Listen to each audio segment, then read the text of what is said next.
In the northern seaport community of Taro, firemen undergo a physically demanding drill to prepare for the next tsunami. These volunteer firefighters race against the clock to close the seawall's 6 heavy steel doors, each in under 5 minutes. この扉の重さはだいたい2トンぐらいあると思います。そして These doors weigh about 2 tons. It takes about 3 people to close them to secure safety. One necessary measure is to not let anyone become caught between the doors, and to close the doors within 5 minutes after the warning siren.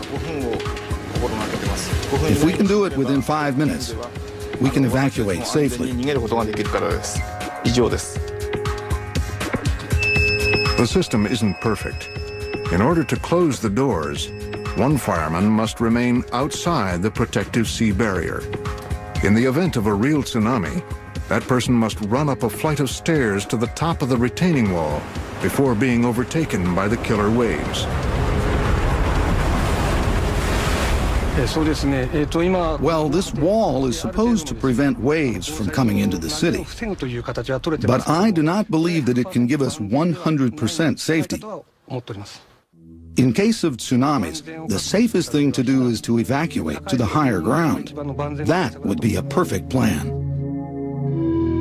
The Japanese have become accustomed to tsunami attacks. Over the last century, approximately 15% of the 150 tsunamis to hit Japan were catastrophic, especially the Taro disaster of 1933, which killed 2,000 people, a quarter of the town's population. Because Japan has such an extensive history of tsunamis, scientists have the unique opportunity to learn more about them by interviewing survivors of the disasters. Our family suffered from the 1933 tsunami. In order to protect them from such tidal waves, we started to build this wall in 1934. I want to protect the town, just as our predecessors did. When I was in 2nd grade, a tsunami hit in 1933. Only 37 years after the 1896 tsunami my grandfather had experienced. My father shouted, "It's a tsunami! Get out of here!" I heard explosions, like a huge cannon being shot. After the tsunami hit, there were only debris and horrible odor. It was a very difficult task to clean up. After losing almost 3,000 residents in the past century alone, Taro has posted tidal warning signs along streets and highways. Sirens sound alarms when a killer wave is going to strike land. Taro even has its own tsunami observatory, complete with satellites, tide gauges, and special surveillance cameras, which monitor its harbor around the clock.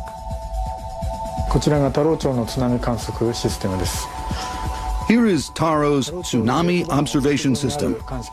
There is a surveillance camera placed behind the city hall. In the old days, in an emergency case, our firefighters used to go to the fishing port to observe the height of the waves. But we can now measure the height by using the ultrasonic sensor. It displays the waves in the graph. It can distinguish tsunamis from regular waves, even in a centimeter difference. But even the well-prepared Japanese have been caught off guard. In the evening of July 12, 1993, a 7.8 magnitude earthquake in the Sea of Japan generated tsunami waves from 10 to 35 feet high. They struck the shores of the Okushiri Islands in just 10 minutes.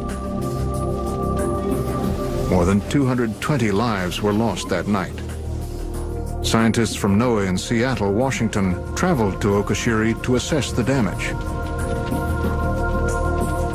We have independent verification that some of the velocities of the water has exceeded 30 miles an hour. So if you can imagine being in a current that's 30 miles per hour, you can see that the 200 people that died a very violent death. In Okashiri, tsunami waves crashed into buildings at speeds of 30 miles per hour and ferociously churned debris like a washing machine. Scientists determined the strength and speed of the deadly waves by inspecting the standing structures. Some of the measurements that were made based on the way that the wave forces acted on some of the buildings in Okashiri, the two structures that we found that survived were reinforced concrete, so they can survive a tsunami. It's like a cinder block construction.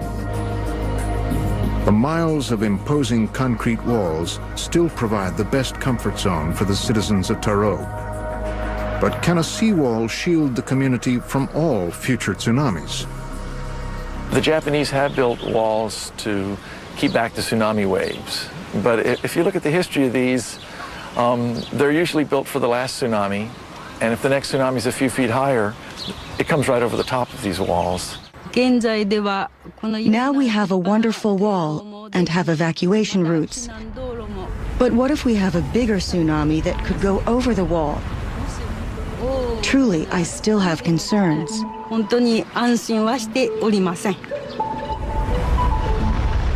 fine-tune their technology, Japanese scientists are soliciting help from an international community of tsunami experts. And much of the cutting-edge research is being conducted on the other side of the Pacific. California is earthquake country. And where there are earthquakes, there is the risk of tsunamis. At the University of Southern California in Los Angeles, scientists aren't afraid to get their hands wet to better understand this unpredictable and deadly phenomenon. They've built a shake table which simulates what happens to structures when a tsunami strikes them. Kostas Sinolakis, a professor of civil engineering, heads up this cutting-edge technology. A shake table is a piece of equipment that is used to reproduce in the laboratory at a small scale the kind of vibration that we're likely to encounter during a big earthquake. So whenever we want to test a building component, we shake it and we try to understand the wave patterns that form. The shake table is controlled by hydraulic cylinders that move the table sideways and recreate how tsunami waves respond in various environments. Here, engineers are testing the effect of a tsunami on a reservoir. This is a scale model of a real reservoir. And what we will do is we're actually going to generate a small tsunami inside this reservoir. And we're going to do it in the same way that the tsunami is generated in nature, by actually shaking the seafloor, in the case of the ocean, or the bottom of a reservoir. So what we're worried in a reservoir is that during the earthquake, the reservoir does not get into vibration at its natural frequency, because that can be catastrophic. The 1994 Northridge, California earthquake triggered 20-foot-high waves in the Los Angeles reservoir. The water spilled over the dam and posed a threat to the city. In this case, an inland earthquake shook this reservoir, which in turn caused flooding. However, engineers used this incident to test the real dangers of an offshore earthquake, which could trigger tsunami waves that would inundate coastal communities. No, there's a bluff here, okay. Yeah. But here, Kostas Sinolakis and his colleagues are true tsunami chasers. Cut it. These scientists have traveled the world to investigate the aftermath of some of the worst catastrophes in recent history. but again, Their task force surveyed the 1992 tsunami, which struck Flores Island, Indonesia, and killed approximately 1,700. In 1998, they inspected the Papua New Guinea disaster, where approximately 2,000 perished. When we go to a devastated area, our main objective is just like sleuths in a detective novel. We're trying to piece together what happened. What direction did the wave come in? How many waves were there? If we had better technology, if you will, in better houses, a better warning system, would that have helped them survive? Their fieldwork includes the use of video cameras and global positioning systems, or GPS, to map the devastated region and study the impact of the tsunami. The most high-tech piece of equipment that we use out in the field is a handheld GPS, and we use that just to record our location, and then the GPS, we're able to download the exact coordinates into a computer, and we can make more detailed maps. Back at their tsunami research laboratory, the disaster detectives use this data to better understand similar seismic sea waves in their own backyard. Here at USC, we're focusing primarily on the nearshore tsunami sources from earthquakes and landslides, things that exist very close to the Southern California coast.